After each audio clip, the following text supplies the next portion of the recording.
பிரியமானவர்களே, இயேசு கிறிஸ்துவின் நாமத்தில் உங்களுக்கு என் அன்பின் வாழ்த்துக்கள். இது என்ன ஒரு அழகான தோட்டம் மாதிரி தெரியுது அப்படின்னு பார்க்குறீங்களா? நம்ம நால்மாவடியில் ஆண்டவர் ஒரு தோட்டத்தை தந்திருக்கிறார். சில ஆண்டுகளுக்கு முன்னாலே தந்துட்டார். ஏன் தெரியுமா? இது தேவனுடைய தோட்டம், கார்டன் ஆஃப் காட். எதற்காக என்றால் ஜெபம் பண்ணுவதற்காக. இது ஒரு ஜெப தோட்டமாக உருவாக்கப்பட்டு கொண்டே வருகிறது. சீக்கிரத்தில் முழுமையாக இது மக்களுடைய ஜெபத்துக்காக திறக்கும் பொழுது தொடர்ந்து இங்கிருந்து தேசத்துக்காக ஜெபித்து கொண்டே இருக்கலாம். அதற்கான ஒழுங்குகளை செய்து கொண்டு வருகிறோம். நீங்களே இனி வரும் பொழுது இந்த தேவனுடைய தோட்டத்தை பார்க்கணும். நம்முடைய தேவனுடைய கூடாரத்திலிருந்து நடந்து வர்ற தூரத்துல தான் இருக்கிறது. சரி, இன்றைக்கு ஆண்டவர் எனக்கு என்ன சொல்றாரு அப்படின்னு சொன்னா, சங்கீதம் 34 சங்கீதம் 19 வசனத்துல, நீதிமான்களுக்கு வரும் துன்பங்கள் அநேகமாயிருக்கும், கர்த்தர் அவைகளை எல்லாவற்றிலும் நின்று அவனை விடுவிப்பார். துன்பம் நிறைய வருதா? பாடுகள், உபத்திரவம், நெருக்கம், பொய்யான குற்றச்சாட்டுகள், உபத்திரவங்கள் வந்துகிட்டே இருக்குதா?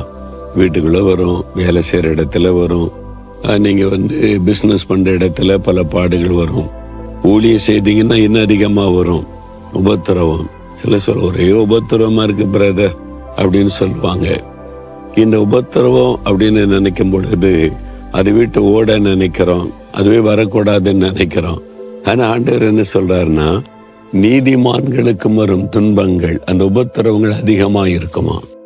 இதனால இந்த துன்பங்கள் உபத்திரவங்கள் நம்ம நீதியா நடக்க ஆரம்பிக்கும் போது, ரட்சிக்கப்பட்டு இயேசுவோட நடக்க ஆரம்பிச்சிட்டீங்கன்னா நிறைய பாடு வரும், நிறைய துன்பங்கள் வரும். ஆனா அவைகள் எல்லாவற்றிலும் நின்று ஆண்டவர் விடுவிப்பார். எதுவும் உங்களை பாதிக்காது, உங்களை முடக்கி விடாது, உங்களை அழித்து விடாது. ஆண்டவர் ஜெயம் கொடுத்து நடத்துவார். அதுதான் ஆண்டவர் நமக்கு கொடுக்கிற வாக்குத்தத்தம். இப்ப நான் கடந்து வந்த பாருங்களேன். 45 வருஷமா அந்த ஊழிய பாதையில நான் ஓடிக்கொண்டே இருக்கிறேன். நான் ஊழியத்துக்கு ஒப்பு கொடுத்து 50 வருஷம் ஆயிற்று. ஆண்டவர் கிருபையாக இது 50வது வருஷம் என்னுடைய ஊழியத்திற்கு நான் அர்ப்பணித்து, எத்தனையோ பாடு, எத்தனையோ உபத்திரம், நிந்தை, பொய்யான குற்றச்சாட்டுகள், நெருக்கங்கள், மனதை சோர்ந்து போக பண்ணுகிற காரியங்கள், பாடுகள், வியாதிகள் எல்லாமே வந்தது. ஆனா எதுவும் என்னை முடக்கி விடவில்லை, செயலற்றவனாக மாற்றி விடவில்லை, என்னை அழித்து விடவில்லை. துன்பங்கள் அநேகம் இருந்தது. ஆண்டவர் ஒவ்வொன்றிலும் விடுதலை கொடுத்தார். மனிதரால் வந்த துன்பம் கர்த்தர் விடுதலை கொடுத்தார். பொல்லாத ஆவியினால் வந்த துன்பம் ஆண்டவர் விடுதலை கொடுத்தார். அதிகாரத்தில் இருக்கிறவர்களாய் வந்த துன்பம் கர்த்தர் ஜெயம் கொடுத்தார். இச்சரீரத்திலே வந்த துன்பம் ஆண்டவர் சுகம் கொடுத்து பலப்படுத்தினார். எல்லா விதத்திலும் துன்பங்கள், உபத்திரவங்கள் வந்தது. நாம இயேசுவை பின்பற்றி அவருக்கு பிரியமா நடக்க ஆரம்பிச்சா இதெல்லாம் இருக்கத்தான் செய்யும். ஆனா ஆண்டவர் நம்ம வெட்கப்பட விட மாட்டார், கைவிட மாட்டார். ஜெயம் கொடுத்து வெற்றியோட நடத்துவார். இத்தனை ஆண்டு காலத்துல இன்னைக்கு இவ்வளவு சந்தோஷமா சொல்ல முடியுதில்ல? உங்களால முடியும். உங்களுக்கு இப்ப துன்பமா இருக்கலாம், அது இன்பமாய் மாறும். உங்களுடைய துக்கம் சந்தோஷமாய் மாறுன்னு ஆண்டவர் சொல்லியிருக்கிறார்ல. உங்களுக்கு விடுதலை உண்டு, ஜெயம் உண்டு. உங்களுடைய வாழ்க்கையில சூழ்நிலைகள் மாறும். இப்ப இருக்கிற மாதிரி எப்பவுமே இருக்காது. எது உங்களை பயப்படுத்துகிறதோ அந்த காரியத்தில் அற்புத மாற்றம் உண்டாயிரும். எந்த தேவை உங்களை கலங்க பண்ணுகிறதோ அந்த தேவை சந்திக்கப்பட்டு விடும். எந்த காரியம் உங்களை அழித்து விடுற மாதிரி பயமுறுத்துகிறதோ அந்த காரியம் விலகி போய்விடும். எது உங்களுக்கு தடையாய் நின்று கொண்டிருக்கிறதோ அது விலகி போய்விடும். பயப்படாதுங்க.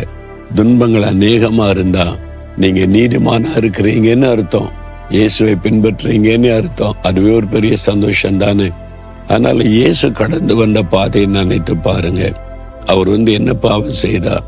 நம்ம மனிதர்கள் எத்தனையோ தவறு பண்ணிடுறோம், பாவம் செய்துறோம், தவறி விடுகிறோம். ஆண்டவர் கிருபையா மன்னிச்சு நம்மளை பரிசுத்தப்படுத்தி நடத்துகிறார். ஆனா இயேசுடைய வாழ்க்கை பாருங்க, பரிசுத்தமுள்ள ஒரு வாழ்க்கை, குற்றமற்ற ஒரு வாழ்க்கை, யாரு கைவிட்டு குற்றம் சொல்ல முடியாத வாழ்க்கை. அவரை நிந்திக்கிறாங்க, பரிகசிக்கிறாங்க, பிசாசு பிடித்தவன்றாங்க. அவர் பேசினா குற்றம், அற்புதம் செய்தா குற்றம், நடந்தா குற்றம். அது மாதிரி ஒரு கூட்ட மக்கள் குற்றப்படுத்தி கொண்டே இருக்கிறாங்க. அவர் மென்டல்ன்றாங்க, பிசாசு பிடித்தவன் சொல்றாங்க, அபாண்டமான பழி சுமத்துறாங்க, அவமானப்படுத்துறாங்க. எல்லா பாடுகளையும் அவர் சகித்தார். அவருக்கு ஏன் பாடு வரணும், துன்பம் வரணும்?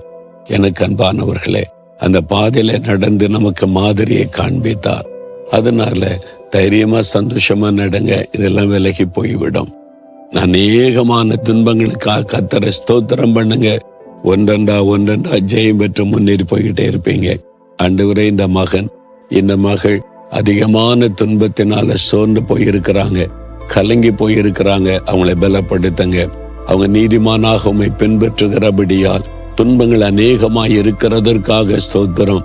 அதெல்லாம் மாறி அந்த துன்பத்தை எல்லாம் நீக்கி விடுதலை கொடுத்து உம்முடைய பிள்ளைகளை இன்னைக்கு மகிழ பண்ணுகிறதற்காய் ஸ்தோத்திரம்.